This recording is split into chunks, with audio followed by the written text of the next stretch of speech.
नमस्कार। जी, नमस्कार, नमस्कार। हम बातचीत कर रहे हैं newsletter with Rakesh Ranjan YouTube channel के संपादक राकेश रंजन जी के साथ, बेंगलुरु कर्नाटक से। Survival of the fittest and struggle for the existence, जो जो कहता है जी, जो डार्विन का, चार्ल्स डार्विन का ये है, तो इसमें मैंने इस देश में खास करके आप देखेंगे कि आईआईटी बाबा भी इसको इंगित करते हैं अपने अपने जीवन को कहीं ना कहीं यथार्थ में डालते हुए कि स्ट्रगल फॉर एग्जिस्टेंस वाले वो हमेशा सोच ही नहीं सकते हैं, और सर्वाइवल ऑफ द फिटेस्ट वाले अपने जीने के उन उपाय को भी अपना लेते हैं जो नीच हरकत से भी नीच हरकत हो। तो क्या सर्वाइवल ऑफ द फिटेस्ट में ये फंडा लागू हो जाता है? आपको लगता है ऐसा कि येन केन प्रकार किसी तरह से जी लेना ही, माने उसमें सुख सुविधा एकदम टॉप मोस्ट रहता है, टॉप पर रहता है जी। देखिए, इसमें जो है ना, इसकी दो तरीके से परिभाषा है। सर्वाइवल ऑफ द फिटेस्ट क्या की जब इसको बात, इस रूप में भी कि जो तुलसीदास जी कहते हैं कि समरथ में न कछु दोष गुसाई, क्या इसको भी माना जाए, इसमें इंक्लूड किया जा सक, मैंने इसको जोड़ा जा सकता है? हाँ, तो इसको जो करिएगा, नहीं तो ये जो अस्तित्व के लिए संघर्ष की जब बात होती है ना, तो उसको फिर दो नजरिए से देखने की जरूरत है कि आप किस अस्तित्व के लिए संघर्ष कर रहे हैं। एक जो सामान्य मानवीय का जो संघर्ष होता है, जो जीने का संघर्ष है, और एक जो बेहतरी का संघर्ष है, और उस दोनों में जो माध्यम बनता है, उसका जब आप मूल्यांकन करिएगा तब चीजें स्पष्ट होगी। एक सामान्य आदमी जो जीने के लिए संघर्ष करता है, अब आप देखिए एक उदाहरण के लिए कि अभी देखते हैं ना कि भारतीय सेना उना में भी, और यहाँ जो सुरक्षा उरक्षा का जो ढांचा बनाया गया है, तो एनडीए उनडीए क्या, ब्लैक कैट कमांडो, क्या क्या बोलते हैं, तो बताया जाता है कि भैया उसको लेके या ट्रेनिंग में उसको जंगल में छोड़ देता है। अब पीने का 5 दिन का पानी दिया, खाने का 5 दिन का दिया, क्या दिया नहीं दिया, कहाँ बियाबान में वो गुम हो जा रहा है। अब उसका पानी खत्म हो गया, खाना खत्म हो गया, अब वो नाला का पानी पिए कि कहाँ मिल गया, कि अब उसको कुछ नहीं मिल रहा है, तो फल फूल तोड़ के खा रहा है, वो भी नहीं मिला तो सांप बिच्छू पकड़ के खा जा रहा है। सांप सामने आ जा रहा है, उससे लड़ ले रहा है, बाघ आ जा रहा है, उससे लड़ ले रहा है। वहां जो उसकी लड़ाई है, वो जो है, और वही जो एक सामान्य सहूलियत के हिसाब से जो लड़ाई है, जहां आपको अपने जीवन की चिंता नहीं है कि हम कल मरने वाले हैं, नहीं खाएंगे, तो आपको है कि आप कैसा खाएं जिससे आपको लगे कि बहुत आत्मसंतुष्टि हो रही है। वो जीने के लिए नहीं खाना है। समरथ में न कछु दोष गुसाई, क्या चालाकियां भी उसमें समाहित है कि ये किन प्रकार चालाकियां से जो आपकी निर्मित होती है हाँ वो भी हाँ, आपके। बेशक बेशक, भले तुलसीदास की भी आलोचना भी करने वाले कर देते हैं कि यह कह रहे हैं कि भाई हम सक्षम है तो हम कुछ भी कर सकते हैं। ऐसा नहीं है, वही चालाकी है।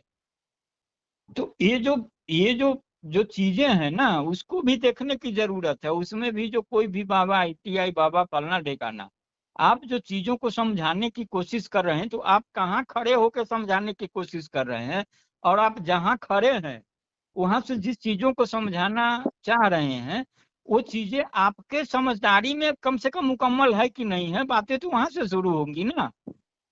तो जो वही मैंने कहा कि एक जो जीने के लिए जो संघर्ष है, और उस वो जीने के लिए संघर्ष कर रहा आदमी जब वो जीवन को परिभाषित करेगा, संघर्ष को परिभाषित करेगा, और उसके सकारात्मक नकारात्मक बातों को सामने रखेगा, और जो आदमी जो जीने के लिए संघर्ष नहीं कर रहा है, वो और बेहतर तरीके से जीने के लिए संघर्ष कर रहा है, उसका जो लेवल होगा, जो स्तर होगा, वो जहाँ खड़ा होगा, वहां से उन चीजों को परिभाषित करेगा और बातों में रखेगा, तो दोनों चीजों में साम्य नहीं होगा।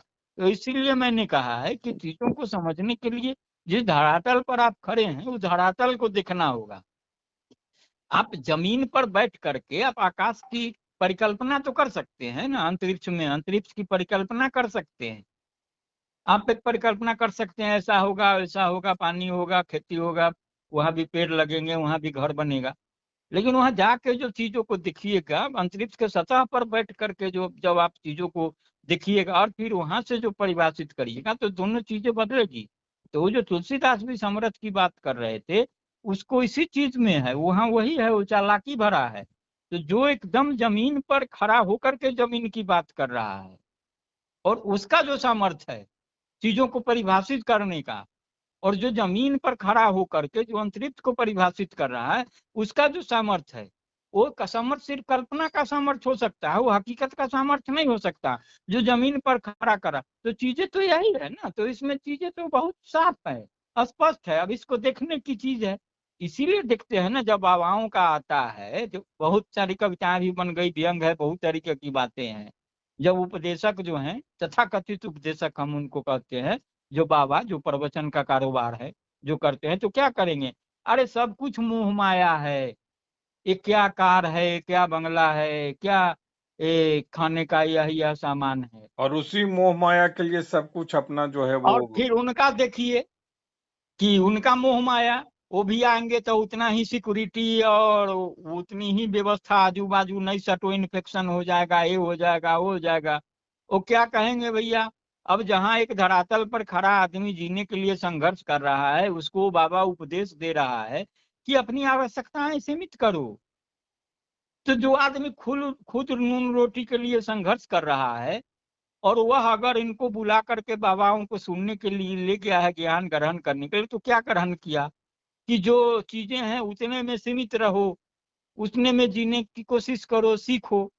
वो तो उपदेश था, सुना दिए बाबा। लेकिन अब बाबा के बारी आती है खाने के लिए, तो बाबा क्या कहते हैं कि हम तो अन्न ग्रहण करते नहीं है, नमक खाते नहीं है, ऐसा है बच्चा, थोड़ा दूध हमको दे दो उबाल करके, हम तो फल फूल खाते हैं। अब जो आदमी नमक के लिए तरस रहा है, उसको आप मुंह माया से परे होने की बात समझा रहे थे, अब उसको आप अपने जीने के तरीके समझा रहे हैं, जिसमें आप रोटी नहीं ग्रहण करते हैं या नमक नहीं ग्रहण करते हैं, आप तो फल फूल खाते हैं, बहुत शुद्ध सामान।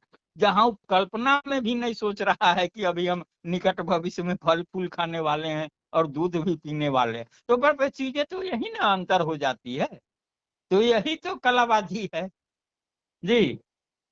तो क्या यह भी है कि ये जो आम लोग जो होते हैं, जो स्ट्रगल फॉर एग्जिस्टेंस वाले होते हैं, क्या उनके पास न चालाकियां होती है, न उस तरह के उनके चालाकी के कारोबार होते हैं, न उस तरह से उनके पास आर्टिकुलेशन होता है कि अपने ढंग से चीजों को परिभाषित करना। और उनके पास जो मानवीय जो संवेदना भावना होती है, इसी से वो अपना कारोबार करते हैं। वो ये सर्वाइवल ऑफ दी माने ये स्ट्रगल फॉर एग्जिस्टेंस होता है, और उसी में उम्र दर उम्र और जनता दर जनता और खेप दर खेप जनता की निकलती जाती है। हाँ हाँ, वही तो है ही है ना, वो कारोबारी अपने अस्तित्व के लिए संघर्ष कहाँ कर रहा ये होता है। सर्वाइवल ऑफ द फिटेस्ट वाले इतिहास बनाते हैं, इसी इतिहास को फिर आपको रट रट के फिर आपको जो है फिर जीवन यापन फिर करना है कई पीढ़ियों तक। हाँ हाँ हाँ, बस वही वही वही वही, इसीलिए है ना, चीजों को समझने की जरूरत है। वो बाजार अस्तित्व के लिए संघर्ष कहाँ करते तो रहते, मैंने तो। इसीलिए इसको तुलसीदास जी ने लिख दिया और कह दिया कि समरथ में कोई दोष ही नहीं होता है। हाँ, अब देखिए, अब लिख तो दिया ना भैया, अब तो वही कहे ना कि अब तो नजरिया की बात है ना, कि आप उससे आप क्या हासिल करना चाहते हैं। तुलसीदास कब लिखे हैं? 16वीं शताब्दी में लिखे हैं। डार्विन डार्विन का 19वीं शताब्दी में है। आप सोचिए, नहीं बात तो, वहीं से सर्वाइवल ऑफ द फिटेस्ट की बात गूंज तो निकल ही रही है ना। समरथ में न कछु दोष गोसाई, सर्वाइवल ऑफ द फिटेस्ट। अरे तो वो तो देखिए, वो जो चीजों आप साहित्य के। और यह भी देखिए कि ये स्ट्रगल फॉर एग्जिस्टेंस जो ही बाबा तुलसीदास की पंक्ति है कि दरिद्र समान दुख नहीं काहूं।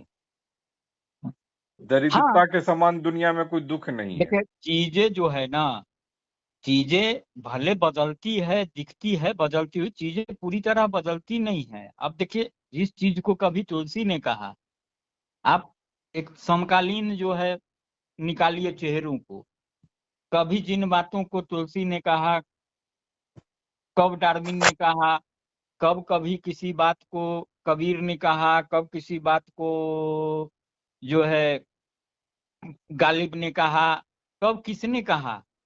और फिर दोनों के मायनों को समझने की कोशिश करिए, तब फिर जो परिस्थितियां हैं उसको परखने की कोशिश करिए।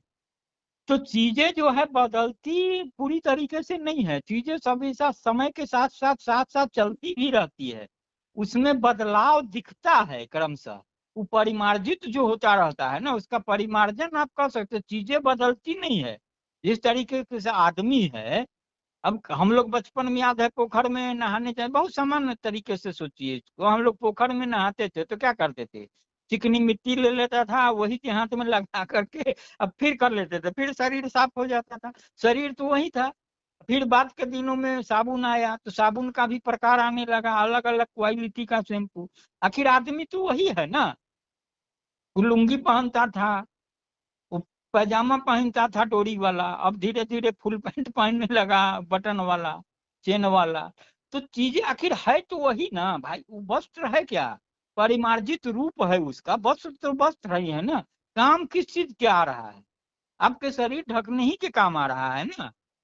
तो इसीलिए जब अस्तित्व की बात कह रहे थे, अस्तित्व के लिए संघर्ष की बात कर रहे थे, जीवन संघर्ष की बात कर रहे थे, तो वो चाहे कबीर कर रहे हो कि वो डार्विन कर रहे हो या फिर आज कोई कहे, वो चीजें वही है, परिमार्जित रूप में भले सामने हो गई। तो अब है कि चीजों को आप किस नजरिए से देखते हैं, किस तरीके से समझने की कोशिश करते हैं, वही जो मैंने पूरे बात में जो धरातल की बात कही ना, कि आप चीजें जो है कहाँ खड़ा होकर के देख रहे हैं, उसको समझने की कोशिश कर रहे हैं, उसको समझाने की कोशिश कर रहे हैं, इस पर बहुत तमाम चीजें वहीं से निर्भर करती है।